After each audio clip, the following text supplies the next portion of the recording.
Noche de martes y bienvenidos a T13 Noticias. Estamos ya preparados para darles la bienvenida, además con la información más completa de la jornada, siempre con el sello de T13 Noticias. Alan Alfaro, muy buenas noches. Buenas noches, Pablo. Buenas noches a usted, amigo televidente. Gracias por su preferencia.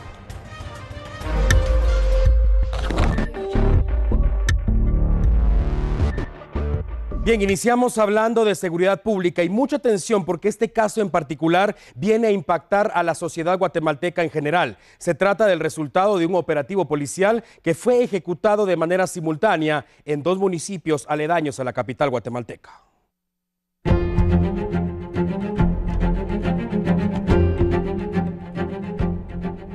Aunque cueste creerlo, existen personas que buscan saciar sus sucios deseos con personas inocentes, cuerpos pequeños, frágiles y vulnerables. Insisto, cuesta creerlo, pero es real. Hay degenerados en este mundo que se excitan viendo niños sin ropa. Evidentemente se trata de enfermos mentales y han logrado camuflarse de tal manera que están ahí todos los días, junto a usted, en el trabajo, en la calle, en el autobús, en la escuela e incluso en casa. Así que mucho cuidado. Y si hablamos del tema, es porque hoy la Policía Nacional Civil arrestó a 4 personas acusadas de distribuir y reproducir pornografía infantil. La investigación inició en abril pasado. Desde una vivienda en Villanueva fue enviado el material audiovisual y fue recibido en una vivienda de Misco. Los capturados en ese último municipio son los hermanos Arnoldo, de 46 años, José Andy Roger, de 27, y Brian Steve, de 24, todos de apellido Andrino. En Villanueva fue arrestado Kevin Secaida Molina, de 19 años. La policía decomisó una computadora portátil, memorias USB, celulares y un disco duro, donde esperan encontrar más pruebas que sirvan para demostrar ante juez competente que los 4 sujetos son degenerados. Aunque claro, en este momento siguen siendo solo sospechosos. Hablamos ahora de las condiciones del clima y es que el temporal de invierno que afecta al país sigue ocasionando importantes daños. Una vivienda fue declarada inhabitable en un sector de la capital, esto a consecuencia de un deslizamiento de tierra.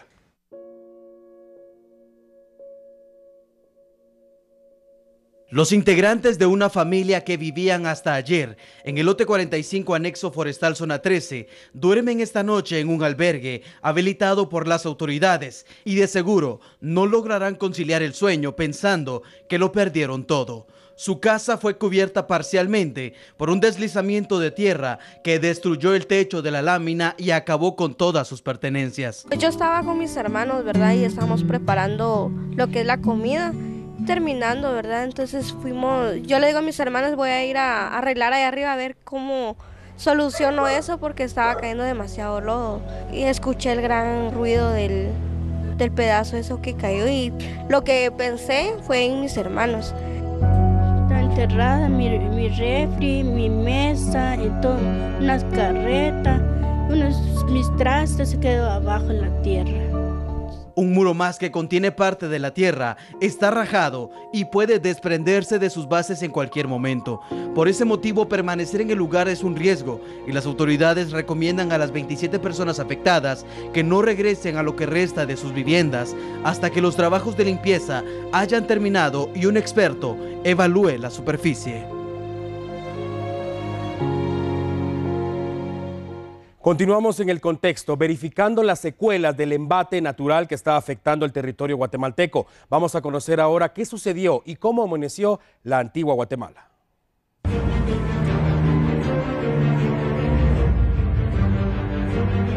Las lluvias cayeron fuerte y con viento en Zacatepeques ayer por la tarde. En un principio se habló solamente de inundaciones y colapso de drenaje sin mayores consecuencias en Antigua Guatemala, pero con el paso de las horas, la información fue cambiando. El aguacero provocó una serie de daños en la aldea San Felipe de Jesús, en la ciudad colonial. El mercado y la plaza central colapsaron. Los comerciantes reportaron pérdidas importantes.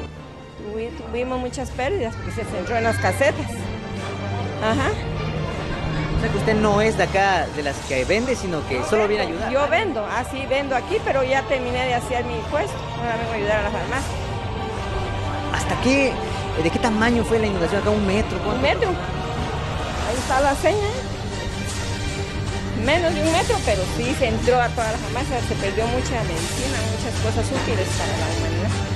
Pérdidas al final. Ah, sí. ¿Usted perdió también mercadería? Ah, se pierde porque todo se moja, me vendo típico. Todo se perdió. Un deslizamiento de tierra provocó la destrucción de una vivienda en esa aldea. Los habitantes fueron resguardados. Afortunadamente no se reporta ninguna persona lastimada. Sí habían personas en su interior. Es una familia de 10 personas y estas oyen un retumbo y logran salir a tiempo antes del desplome de esta vivienda.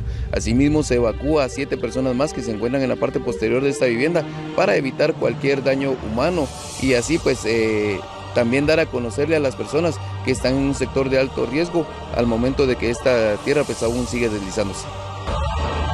Doña Blanca Vázquez, propietaria de la vivienda, hizo como pudo para salvar su vida y la de sus hijos cuando vio que la tierra iba sobre la casa.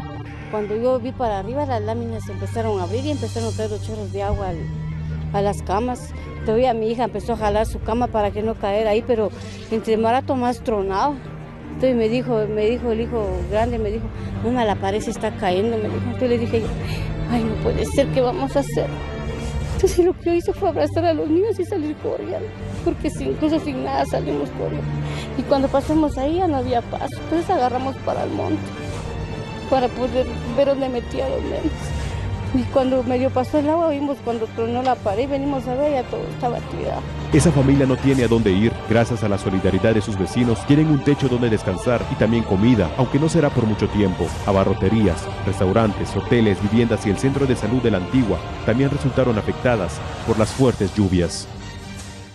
Y de Zacatepeques vamos ahora al norte del país, donde también se reportan importantes daños a consecuencia de las lluvias. Ahí tenemos imágenes de la Escuela Oficial Rural de San Antonio Senaú, esto en jurisdicción de Alta Verapaz, quedó completamente destruida. Colapsaron las aulas y también el muro perimetral, afectando a 250 estudiantes que deben cargar su escritorio hasta el salón comunal donde reciben provisionalmente sus clases. Las autoridades del establecimiento aseguran que no ha recibido apoyo del Ministerio de Educación. Mucha atención porque las condiciones del clima continuarán de la misma manera, o al menos eso es lo que dicen los expertos del INSIBUME, que por cierto siguen de cerca el paso de la tormenta tropical Franklin por la región centroamericana y parte del Golfo de México. Se prevén lluvias y actividad eléctrica, sobre todo en horas de la tarde y noche en el norte del país. Así que ya lo sabe, mucha precaución, aunque disfrutemos de mañanas bastante cálidas, por la tarde y la noche la situación puede cambiar drásticamente.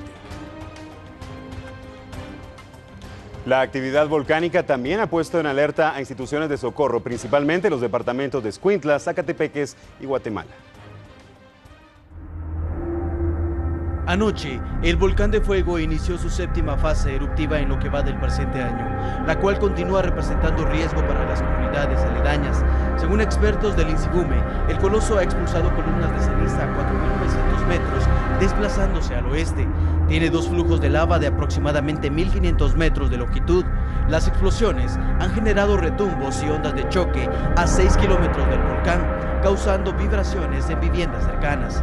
Las autoridades de la CONRED indicaron que no se mantienen en ninguna alerta en especial. Sin embargo, mantienen constante monitoreo ante cualquier incidente. Hasta el momento, no ha sido necesario realizar evacuaciones. Se recomienda no acercarse al volcán en mención y estar pendientes a información oficial sobre un posible cambio de actividad. Bien, vamos ahora a ampliar otro de nuestros titulares. Mucha atención porque esta historia de verdad vale la pena tomarse un minuto y ponerle atención.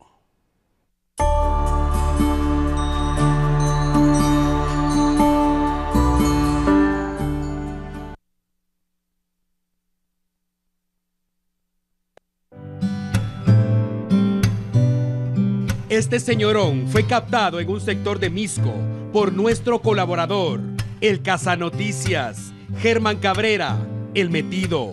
Don José es un hombre de pocas palabras, pero dijo que tiene 70 años y a esa edad carga con 125 libras todos los días para llevar el sustento a su familia.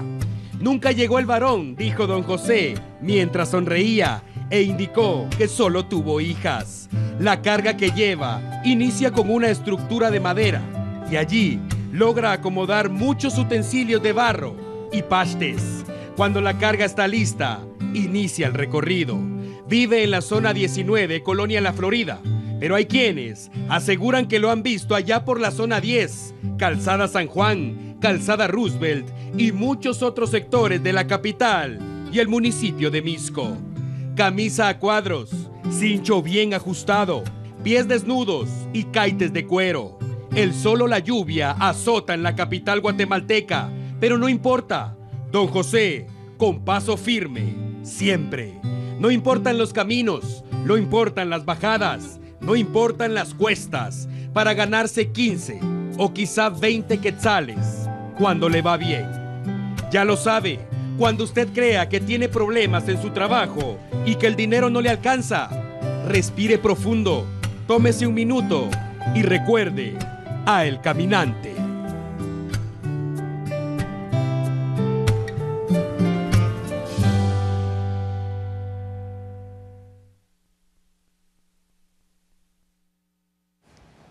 Y además siempre con una sonrisa admirable, de verdad, la labor de don José el Caminante. Vamos a continuar con la información y es que la Policía Nacional Civil capturó al diputado Cristian Bucinot, de 46 años de edad, en la entrada al municipio de Fraijanes, esto en carretera El Salvador. Lo acusan de los delitos de peculado por sustracción, abuso de autoridad y extorsión. El juzgado de mayor riesgo A cargo de la jueza Claudette Domínguez, le dio a conocer los motivos de su detención y decidió enviarlo a prisión provisional a la cárcel de Matamoros.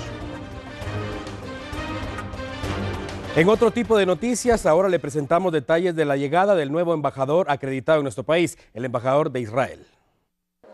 La Embajada de Israel acreditada en Guatemala recientemente ha nombrado un nuevo embajador. Se trata de Matan Cohen, un personaje con mucha experiencia en temas sobre Centroamérica. No es mi primera vez, conozco América Central, conozco a Guatemala, me desempeñé como director del Departamento de América Central en la Cancillería israelí y después como embajador de Israel en El Salvador. Pero en los últimos 6 años me desempeñé como director del Departamento de Capacitación de Mashav, la Agencia Israelí de Cooperación para el Desarrollo, que tiene mucha actividad aquí en Guatemala.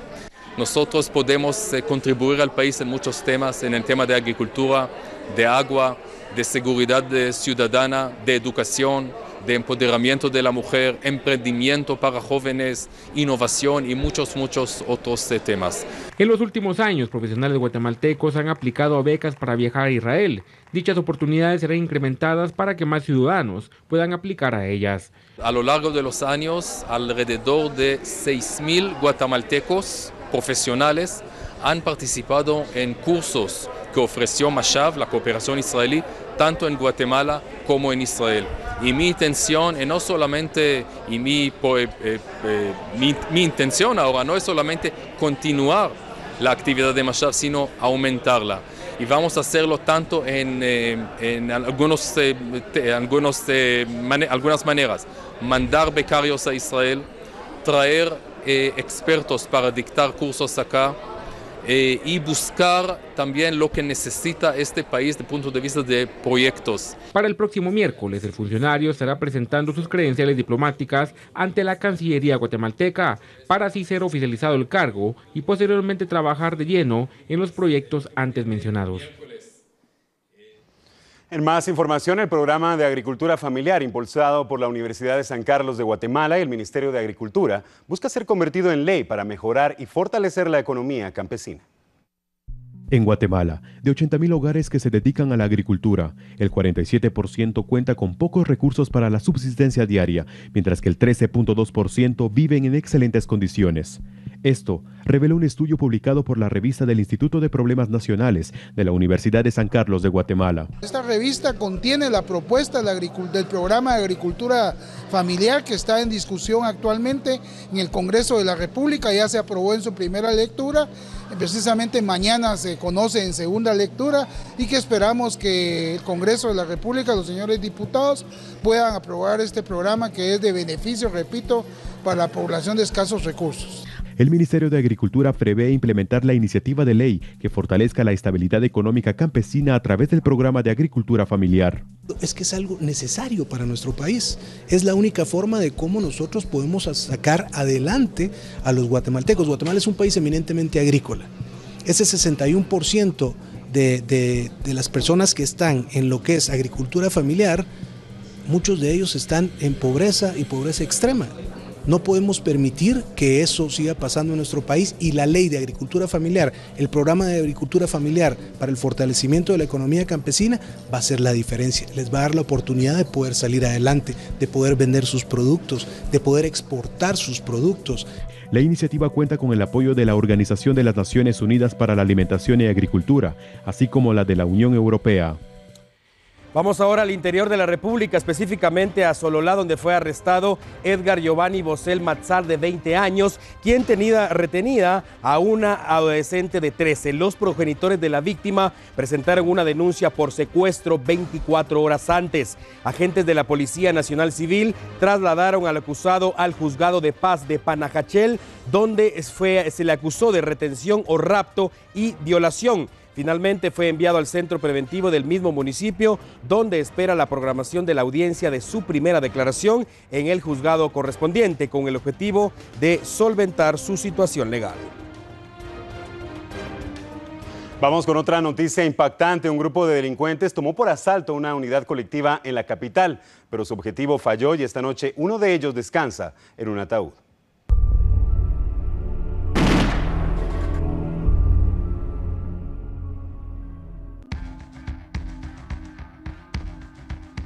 Un autobús de la Ruta 10 fue el escenario de un tiroteo que dejó como resultado una persona muerta y otra herida. Algunos testigos indicaron que 4 sujetos abordaron la unidad colectiva y a inmediaciones de la 39 calle, avenida Santa Cecilia en la zona 8 capital, secuestraron el transporte público.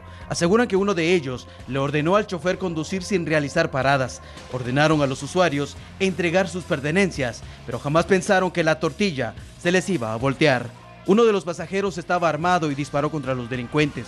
Su puntería fue precisa con 2 de ellos. Uno quedó tendido en la cinta asfáltica muerto. Hablamos de Harold José Rivera, de 23 años. Su cómplice, Kevin Rodríguez Ambrosio, fue llevado a la emergencia del Hospital Roosevelt por los socorristas del Casco Rojo y con custodia policial. Los 2 restantes huyeron. Las autoridades confirmaron que ambos son nicaragüenses.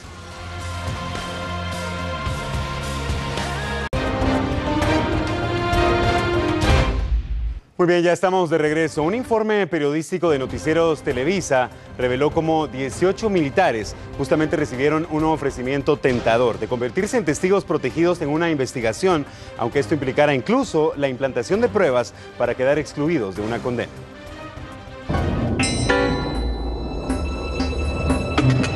Yo creo que todo eso revela un problema de afectación. Todavía el Estado es débil, es institucionalmente débil, las instituciones judiciales también.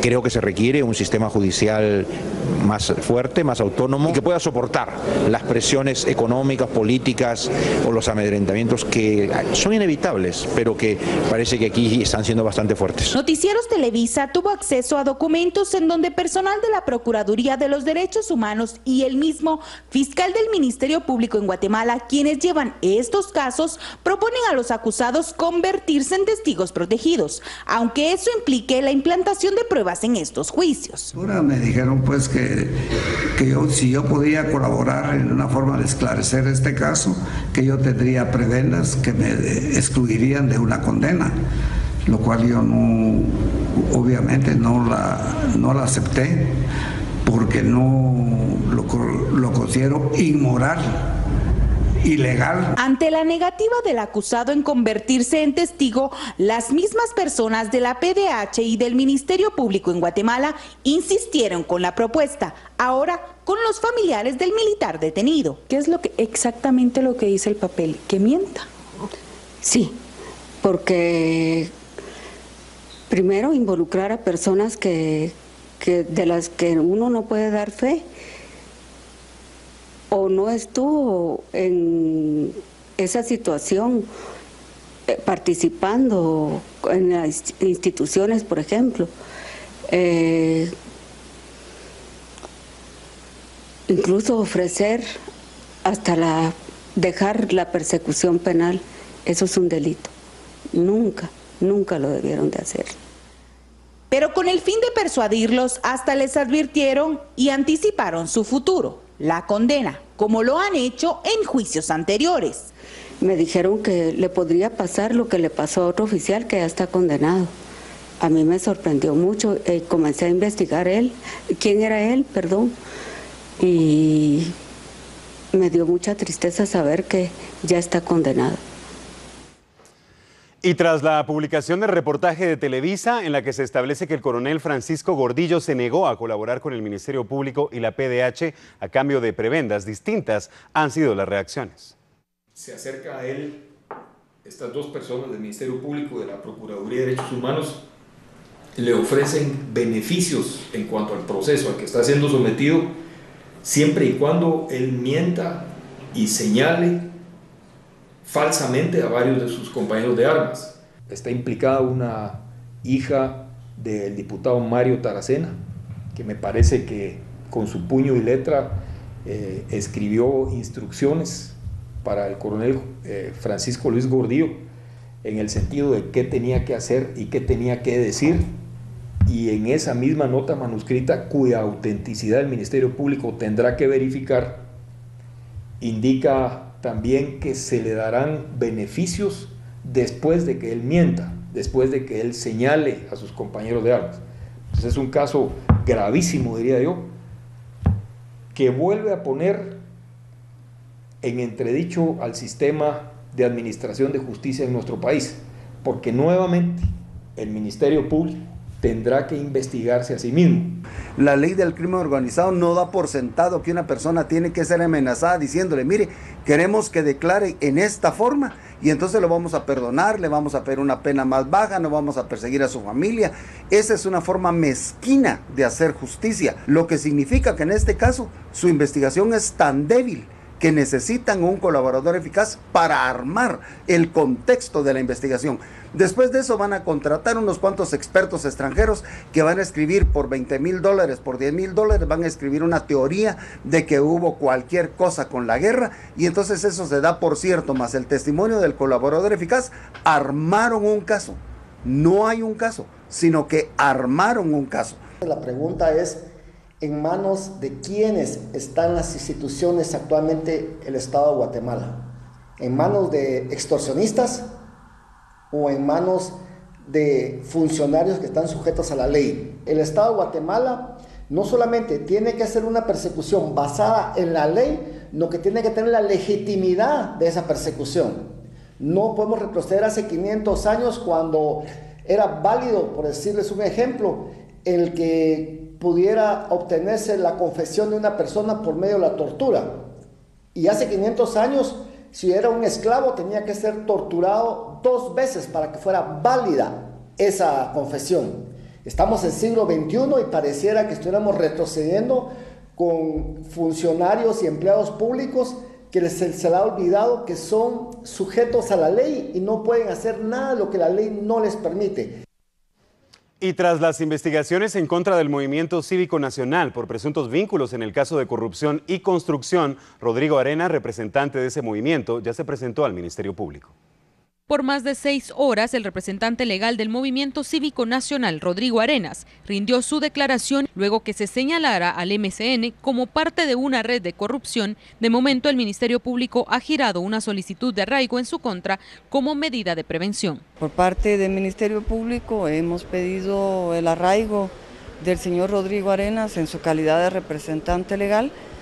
Es una medida precautoria para asegurar. El terrorista que cambió la historia de Colombia, pero muchos aseguran que también lo hizo a nivel mundial. Muchas preguntas definitivamente han quedado sobre la vida y la muerte de este hombre. Hoy vamos a intentar resolver algunas de ellas con esta publicación del reporte especial que ha preparado Sinfiltros.com. Vamos con el capítulo 1 de este tema que hemos denominado El patrón de narcos, mi papá. Pablo Escobar. Mi padre, mi amigo, verdugo y salvador de muchos. Hacienda Nápoles. Opulencia y exceso. La catedral. Corrupción y muerte. Seguridad. Muy relativa. Violencia. No hay excusa válida para ella. Vida. La que me mostró mi hijo que era posible recuperar y soñar por. Infancia. Infancia. Me tocó crecer a destiempo. Juan Pablo, ¿alguna vez tu papá te habló de la muerte? Centenares de veces, no una. Veíamos los noticieros juntos y él me decía, esta bomba sí la puse yo, a este sí lo secuestré, a este no lo secuestré, a este sí lo mandé a matar. Era un doble noticiero, era ver las verdades que publicaban los noticieros de Colombia, más las verdades que sabía Pablo Escobar, contaba la verdad tras bambalinas. Era un negocio donde primaba pues la camaradería y el respeto por la amistad y los valores, pero eso obviamente se desvirtuó y vinieron pues las respuestas con actos de terrorismo, con secuestros de personalidades y demás, y una presión muy fuerte desde el punto de vista de la violencia. Bueno, mi padre la verdad que por cualquier excusa entraba en una guerra.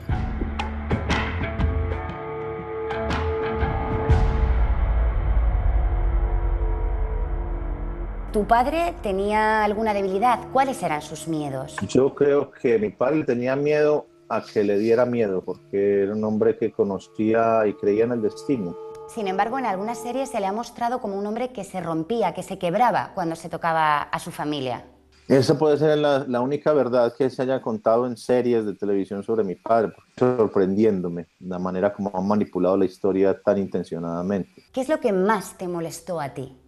Yo no soy quien para decir quién puedes decir algo o no sobre Pablo Escobar. Yo soy su hijo, nada más. Crecí, nací y viví a su lado. Lo conocí como muy poquitos. Me tuvo una confianza como a muy escasas personas en la tierra. Entonces, lo que a mí me molesta en lo personal, se utilice el nombre, la vida y obra de mi padre para salir a vender en el mundo historias que fueron aparentemente ciertas cuando no lo fueron, para salir a empapelar todos los metros del planeta con fotos de un supuesto Pablo Escobar, donde ninguno de esos afiches ves de que esa es una historia de ficción, ni mucho menos, solamente nos lo ponen ahí en un cartelito muy discretamente acomodado al inicio de cada capítulo, ahí como para salvarse de cualquier demanda, y peor aún, lo más peligroso y reprochable para mí de estas series, el deseo en los jóvenes de convertirse en narcos. Ellos ya creen, gracias a estas series, que esto es un producto aspiracional, que ser narco pareciera ser lo más cool que hay en este momento, pareciera ser lo que está de moda. Entonces yo empiezo a recibir,